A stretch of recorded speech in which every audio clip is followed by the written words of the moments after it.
Diego Mendoza returned to his Madrid mansion at 3 a.m., 3 days earlier than planned from his business trip to Dubai. The multi-million-dollar acquisition he had just closed gave him an incredible surge of energy, and he was eager to share the good news with his wife, Carmen. But when he opened the door to the main living room, he found Rosa, the Colombian housekeeper, waiting for him in the hallway. She was wearing yellow rubber gloves, and her face was etched with absolute terror. Before Diego could utter a word, Rosa clamped her hand over his mouth and whispered desperately for him to be quiet, not to scream, not to call anyone. The woman's eyes were red from crying, and her hands were trembling visibly. Confused and alarmed, Diego tried to demand an explanation, but Rosa stopped him again. His wife was upstairs with a man, but it wasn't what he thought. Something terrible had happened 2 hours earlier, something that would change everything. If he made noise now, if he disturbed them, he could die too. The words froze Diego. Who was this stranger? What had happened 2 hours ago? And why did Rosa seem more terrified for his life than ashamed at having discovered an infidelity? The mystery about to unfold would transform that night into a nightmare Diego would never forget. Diego Mendoza's private jet landed at Barajas Airport at 2:30 a.m. The return flight from Dubai had been moved up thanks to the successful negotiations for the acquisition of the Al Rashid hotel chain. 200 million euros. The most important deal of his business career. In the luxury sector, Diego felt euphoric as his Lamborghini glided through the deserted streets of the capital. At 42, he had built an empire stretching from Spain to the Middle East, but tonight he had outdone himself. He couldn't wait to share the moment with Carmen, his wife of 8 years and the only person who had always believed in his most ambitious projects. The mansion in La Moraleja stood imposing against the starry sky, its windows almost all dark, as was normal at that hour. Only a few dim lights were on downstairs, probably left on by the housekeeper for his return. Diego smiled, thinking about the surprise he had for Carmen. He parked in the underground garage and climbed the stairs leading directly to the main foyer.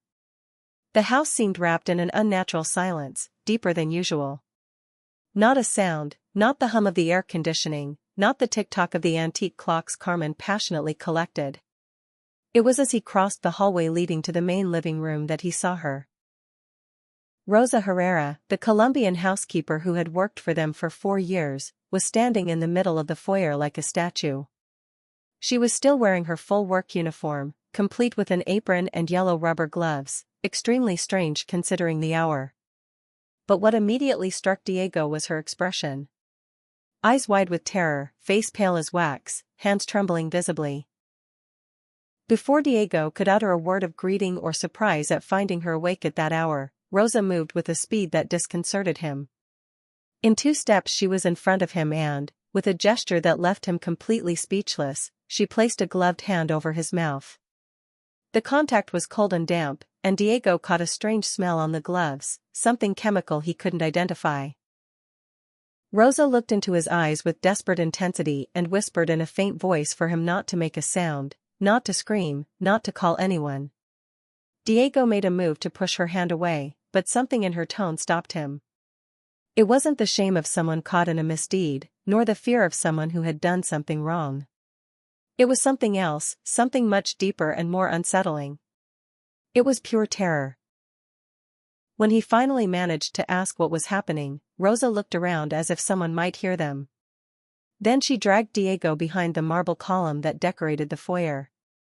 Her gestures were frantic, desperate.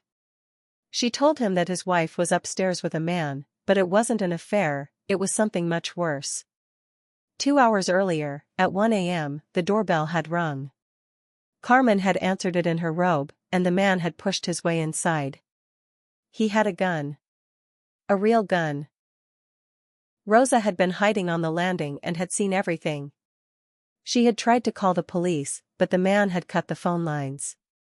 Her cell phone had no signal in the house, as Diego knew, because of the construction materials that interfered with reception. But the man didn't want money or jewelry. He had told Carmen he came for her, that he had waited a long time for her, that they were finally alone. He knew her well, and from his words, it seemed she knew him too. Rosa had hidden in the built-in closet on the first floor, from where she could hear everything happening in the master bedroom. She had listened to them talk for hours, but Diego must not go upstairs, must not make a sound. The man had said that if anyone returned home, if anyone disturbed them, he would kill Carmen first and then himself.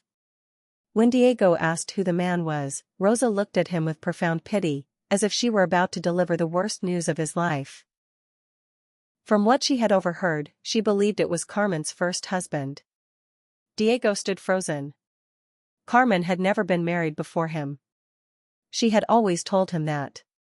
But Rosa continued, explaining that she thought his wife had lied to him about many things. And tonight, all those lies were coming to light. Rosa pulled Diego into the storage room under the stairs, explaining that from there they could hear everything through the air ducts without risking being discovered. The small space was filled with cleaning supplies, and Rosa turned on a small flashlight she had hidden. She pointed to a ventilation grate above their heads. That's where she had spent the last 2 hours, trying to understand what was happening. Immediately, Diego heard the murmur of voices from upstairs, Carmen's and an unknown man's. Carmen's voice didn't sound terrified, as Diego would have expected. It sounded nostalgic. She was speaking familiarly to someone named Victor, saying she couldn't believe he was there after all these years. Victor replied that it had been 15 years, and he thought about her every day. His tone wasn't that of a dangerous stranger, but of someone who had loved deeply. He had always known where she was. He had followed her every move, every change of city, every new husband. Diego flinched when Victor said, every new husband. Carmen wasn't his first. Victor confirmed that Diego was the third. After him, there had been Andreas in Germany, and he hadn't known about the previous marriage when he married Carmen either. Diego felt the world spin around him. Carmen had been married twice before him. How had she managed to falsify all the documents? Victor explained that she had become very good at it over the years, out of necessity. When Victor was declared dead in an explosion in Bucharest, Carmen had to start from scratch. She couldn't be Carmen Popov forever. Diego turned to Rosa, his eyes wide. Popov, like her last name? Rosa nodded. Carmen wasn't Spanish, but Romanian, like her. Carmen Popov was her real name. And Victor Popov had been her husband. Victor was Rosa's cousin, and that's why she was there that night. She wasn't cleaning at 3 a.m. She had stayed awake because she knew Victor was coming. Diego felt betrayed from all sides. Rosa had known everything and never told him. She explained that she hadn't known Victor was alive until 3 days ago. Everyone thought he had died in the explosion. At the funeral, there had been a closed casket because they said the body was too badly burned. Carmen had wept like a desperate widow. From upstairs, words reached them that chilled Diego's blood. Victor had discovered what really happened the night of the explosion while he was hiding in Serbia, pretending to be dead. Carmen had caused that explosion. She had sabotaged the car to kill him and disappear with his money. But there was more.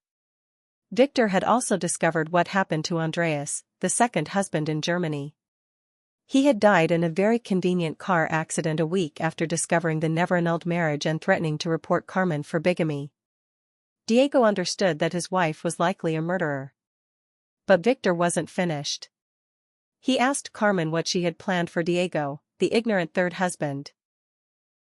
Carmen replied that Diego was different, useful, with his wealth and connections. She had no intention of getting rid of him soon. But the word soon implied that sooner or later, it would happen, as with the others.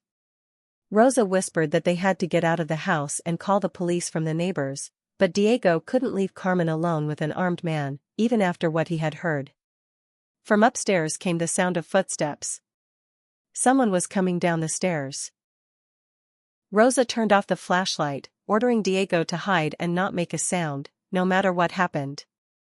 The footsteps approached, the front door opened and closed. After a few endless minutes, the footsteps returned and went back upstairs.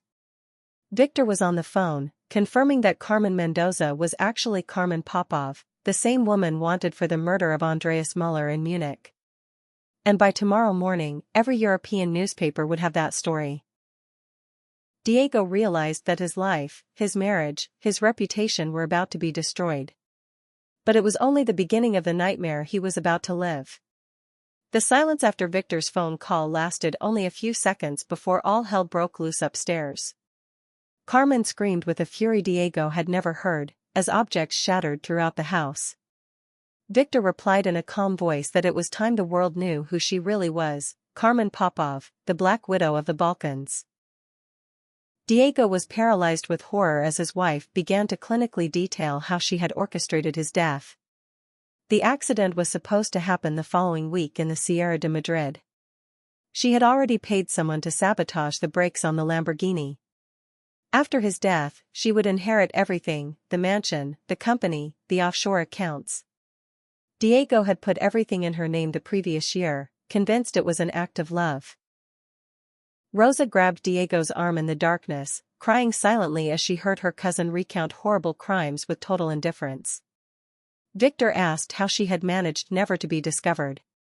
Carmen laughed, explaining that she had an ally, Commissioner Martinez of the Madrid police, husband of her sister Ana. In exchange for 20% of the inherited money, Martinez had always tipped her off about investigations and falsified documents.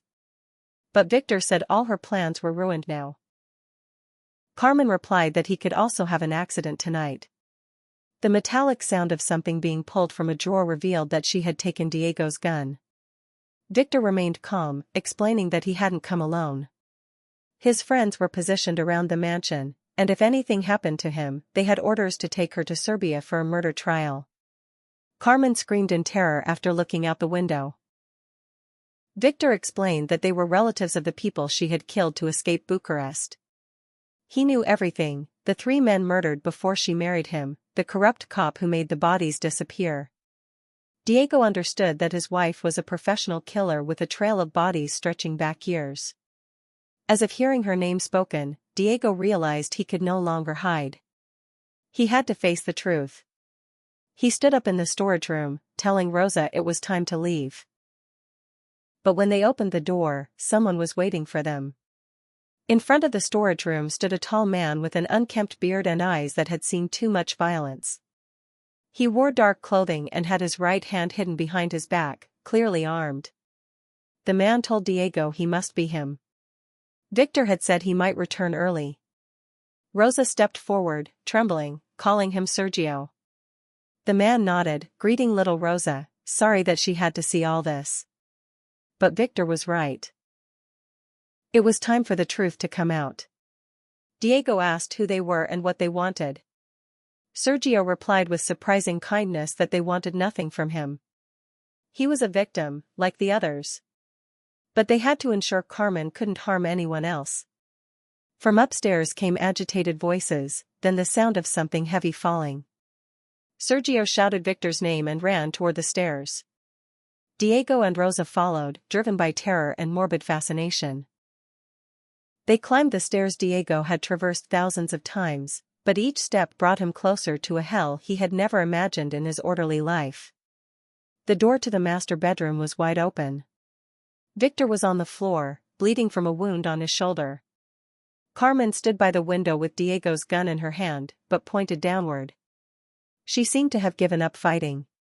When Diego appeared in the doorway, Carmen looked up, showing for a moment an emotion that seemed genuine.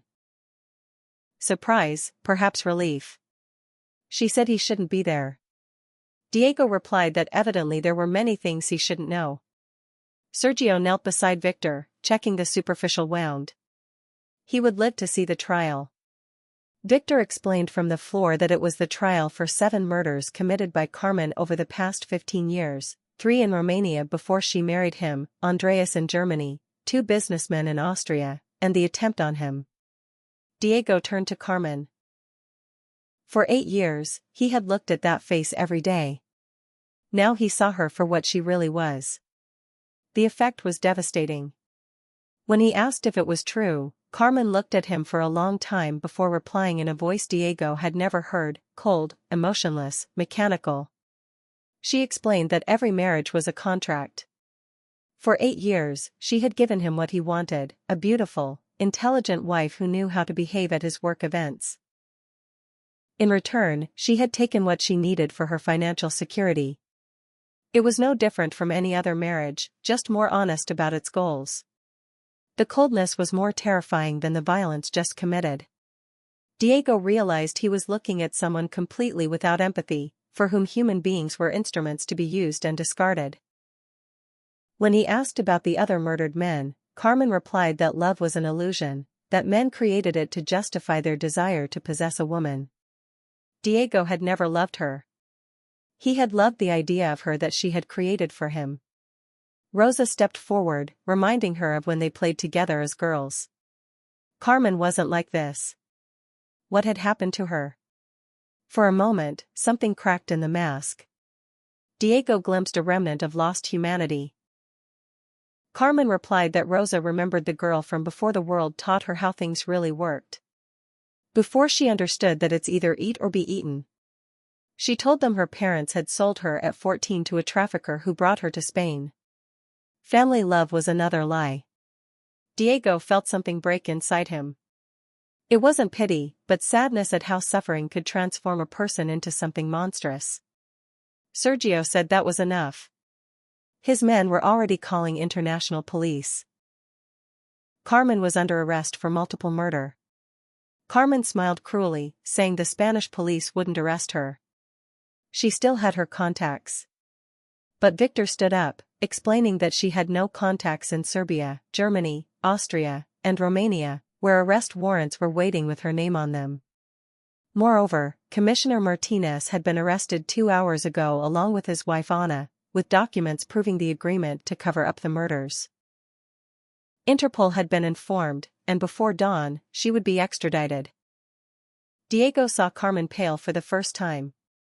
Sergio explained that Victor hadn't returned for revenge, but for justice, which requires evidence, witnesses, and the collaboration of honest authorities.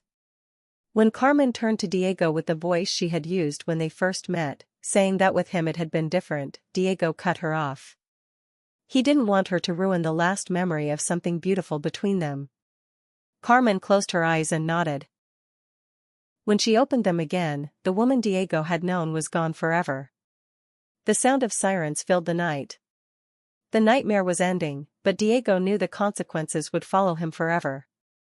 Dawn was breaking when the last Interpol officer left the La Moraleja mansion.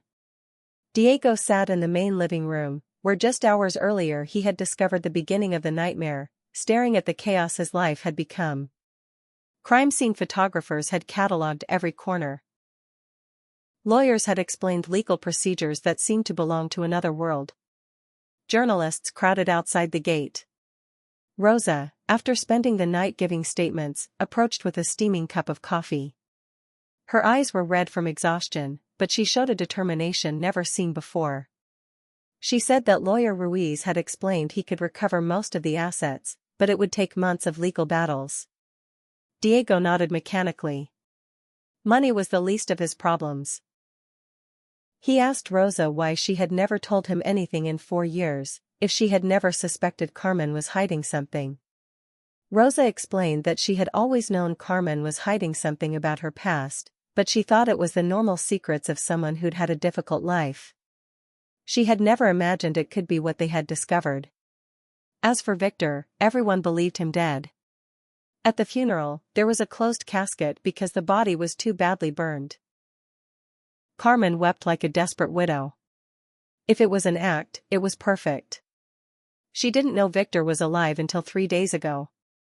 Diego replayed the 8 years with Carmen, wondering if it had all been a lie. Rosa revealed something she had discovered talking to the police. Carmen hadn't lied about everything. The story of being sold by her parents was true, confirmed by Victor's aunt. It didn't justify the crimes, but it explained how she had become what she was. And perhaps it explained why with Diego it had been different. Victor had said that Carmen had never kept a man alive for so long without killing him. 8 years was a record for her. lawyer Ruiz arrived with bad news. European newspapers had published the story on front pages everywhere. The tale of Carmen Popov, the black widow who had deceived the Spanish millionaire, was in every paper. Worse, the Dubai partners were reconsidering the acquisition. They couldn't do business with someone involved in multiple murder scandals, even if he was a victim. In the world of international business, appearances matter more than reality. Diego asked what options he had. Ruiz suggested negotiating confidentiality agreements with the media, transferring operations to countries where the scandal would have less impact, hoping that over time, interest would fade. For now, he advised leaving Spain for a few months. Rosa said she wanted to stay to look after the house and help Victor testify at the trials. It was important that justice be done for all the victims. The lawyer handed over a sealed envelope that Carmen had asked to be given to Diego before her extradition. On it was written, "For Diego, the only man I have ever truly respected."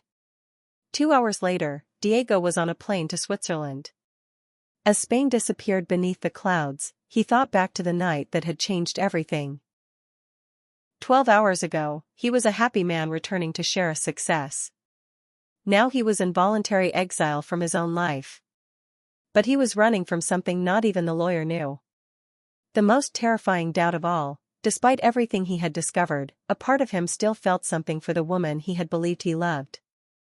And that scared him more than any killer in the world. 6 months after that night, Diego sat on the terrace of his chalet in St. Moritz, watching the sunset over the Alps. Snow covered everything in a silence he had learned to appreciate during the long months of voluntary exile, far from the Spanish media chaos.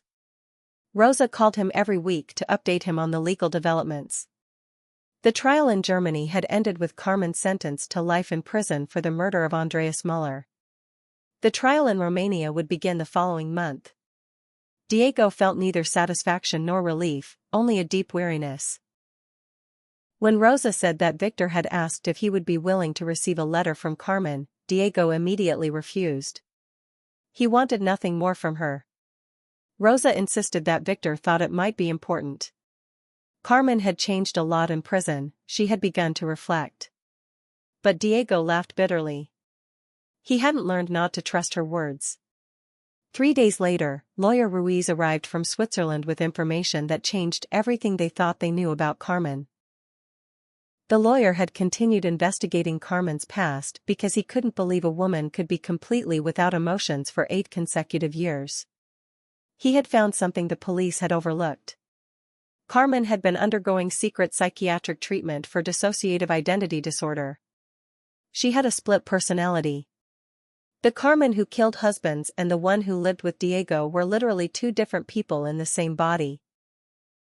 The first was a defense mechanism developed after her teenage traumas. The second was the original personality, which emerged when she felt truly safe. The lawyer showed transcripts of therapy sessions documenting the struggle between the 2 personalities over 8 years. Diego read with tears in his eyes how Carmen described the happy weekends with him, saying that when she was with Diego, the bad part didn't exist, she could be vulnerable. In other sessions, she expressed concern for his safety, knowing the other personality was getting stronger and making plans. She wanted to protect him, but didn't know how. If she told him the truth, he would run. If she didn't, she might hurt him. The doctor said Carmen had planned to confess everything upon Diego's return from Dubai. She wanted to voluntarily commit herself to a specialized clinic. But Victor's arrival had violently triggered the killer personality. The woman Diego had loved really existed and really loved him, but she shared a body with a monster born of trauma. Diego decided he wanted to see her. A week later, he sat in a maximum security psychiatric clinic in Germany. Behind a security glass sat Carmen in a white uniform, thinner, her hair shorter, but with different eyes. They were the eyes of the woman he had married, not the monster he had seen that night. When she saw him, she began to cry silently. She apologized repeatedly through the intercom.